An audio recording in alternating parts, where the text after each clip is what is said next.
Marseille n'est pas une ville de football, c'est une ville de passion pathologique. Et quand Roberto De Zerbi débarque, il ne vient pas seul. Il amène avec lui l'ombre de Guardiola, les souvenirs de Sassuolo et cette étiquette de Messi qui pèse une tonne. Mais regardez bien son visage en conférence de presse. Ce n'est pas le visage d'un homme qui savoure, c'est celui d'un homme en guerre. Pas contre l'adversaire, mais contre le monde entier et peut-être surtout contre lui-même. Aujourd'hui, on ne va pas seulement parler de 4-2-4 ou de sortie de balle. On va parler de psychologie clinique, de soft power et de cette limite invisible qu'on appelle le plafond de verre émotionnel. Est-il la meilleure chose qui soit arrivée à l'OM ou sa propre fin programmée?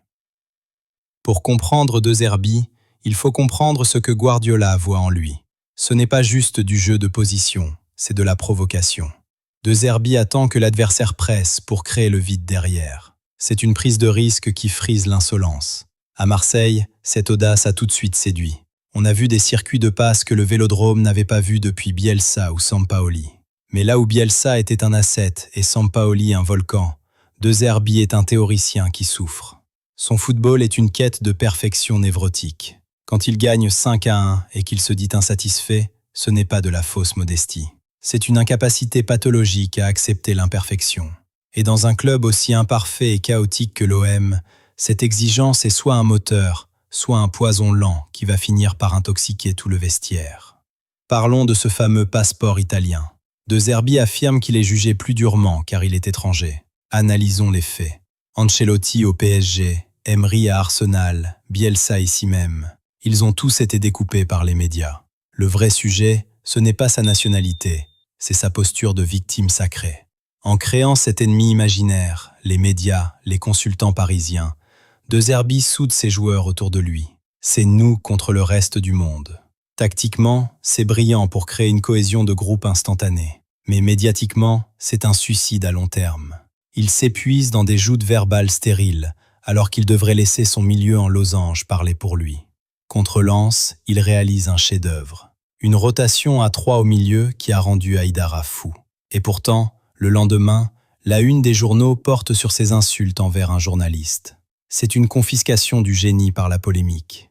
Il existe une fracture que Luis Enrique a parfaitement nommée, celle entre le praticien et le regardeur. De Zerbi vit avec ses joueurs 24 heures sur 24. Il connaît l'état des adducteurs de Højbjerg, la santé mentale de Greenwood, les doutes de Wai.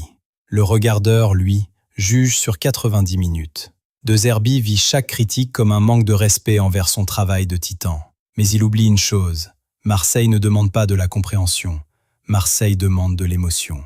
Quand la Provence publie une critique tactique après un nul contre un mal classé, De Zerbi le vit comme une trahison. Il attend une validation intellectuelle, là où il ne récoltera que de la passion irrationnelle. C'est là son plus grand défi.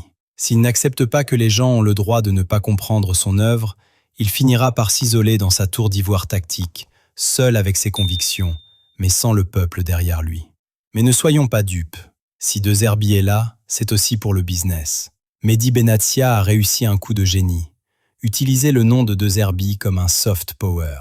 Des joueurs qui ne regardaient même pas la Ligue 1 signent à l'OM juste pour dire « Je suis coaché par Roberto ».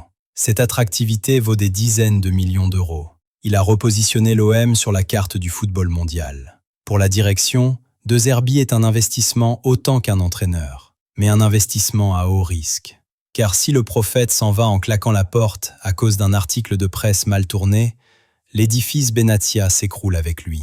Marseille est aujourd'hui totalement De Zerbi dépendante. C'est une drogue dure, les effets sont incroyables, mais le sevrage sera une agonie.